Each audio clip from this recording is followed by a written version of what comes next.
Beginning your journey as a first-time buyer can be like stepping into a maze with multiple directions to turn and run, with lots of factors implementing how much you can borrow, including your job, your role and income.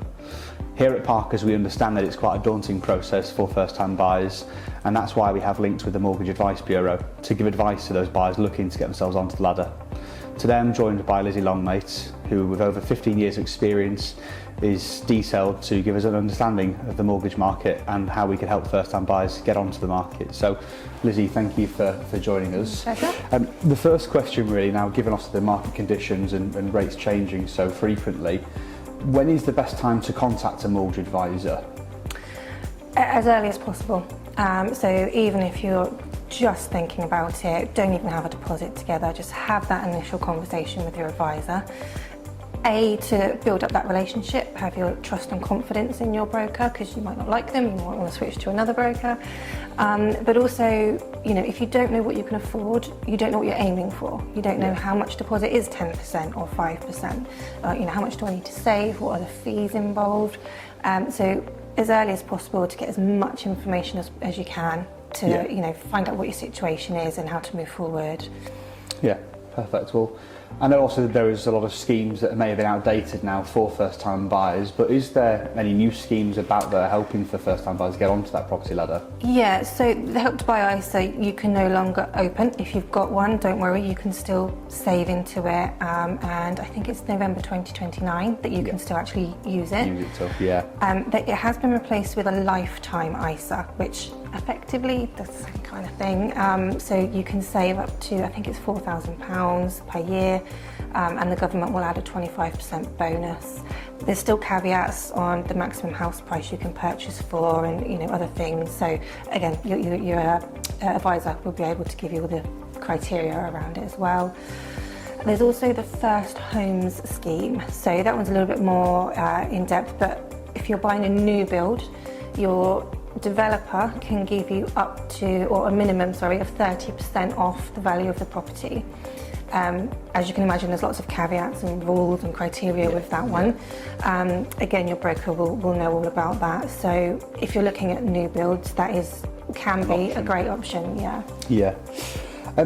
Now, a little bit like an estate agent, they have a mailing list so you can send out suitable properties to people.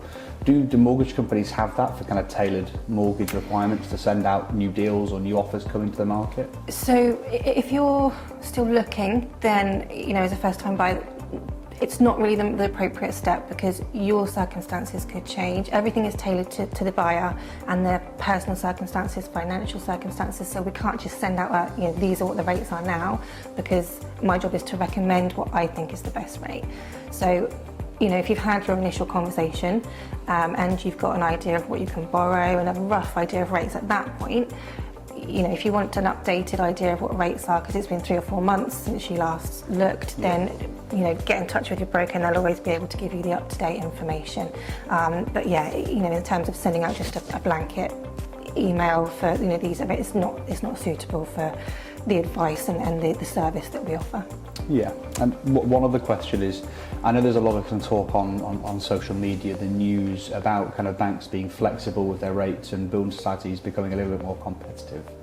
Is that actually the case, or is that more just talk online? No, I mean, it changes at any given point really. I mean, there was a bit of a rate war, it was deemed in the press. Over Christmas, they came down quite a bit just before Christmas, and then the first bank will put their rates down and then everyone else will see how much and try and undercut it a little bit. So it does happen, but similarly, fairly recently, a couple of lenders have increased their rates because they were so low, couldn't cope with all the applications coming in and wanted to make their rates less attractive, to catch up. So there's not really any trend to it. It does change quite often, but generally they're all going to want to undercut each other if they can. So it does happen. Yeah. And this one's kind of more of a kind of a cliche. I know when people are looking to buy, they might see themselves having to make lifestyle changes and spending changes in the short term to really have that long goal plan and achieve that long goal plan. Is like subscriptions a thing that you need to really monitor down on? And yeah, I mean, you see a lot of that, don't you? Stop having Netflix, stop buying Starbucks, but no, it's not. A $6.99 Netflix subscription it isn't the end of the world. The main thing they look at is your debt. Right. So when each bank has their own affordability calculator, and built into that will be, so for a single person with no children, you need a certain percentage of disposable income left after you've paid a mortgage. Now that will obviously change if it's a couple or if you have children, but they use generally the Office of National Statistics figures rather than everybody's individual, you know, what do you spend on food or fuel or that kind of thing. But when it comes to debt, loans, credit cards, student loans, that does impact your affordability because that's an ongoing commitment that you have to continue paying. So yeah, if you've got debts, that does have an effect, but anything else, don't cancel your Netflix. Yeah, of course. And one last question is really kind of more of kind of a referencing. Obviously, with buyers that are in rental accommodation and looking to step into ownership, would having kind of rent agreements paid on time throughout the years of renting, can that affect how the banks may look at you and borrow money to? Is that something kind of passed by? Yeah, they don't, unfortunately, and it would be great if they did, but they don't really look at rental history payments. Having said that, if they obviously generally want to see your bank statements when they're assessing your mortgage. So if there was a missed rental payment, that would obviously be a flag to them. Yeah. But in general, no, it's not a negative or a positive. They don't look at it. Now, there is a scheme with one building society who they do up to 100% lending.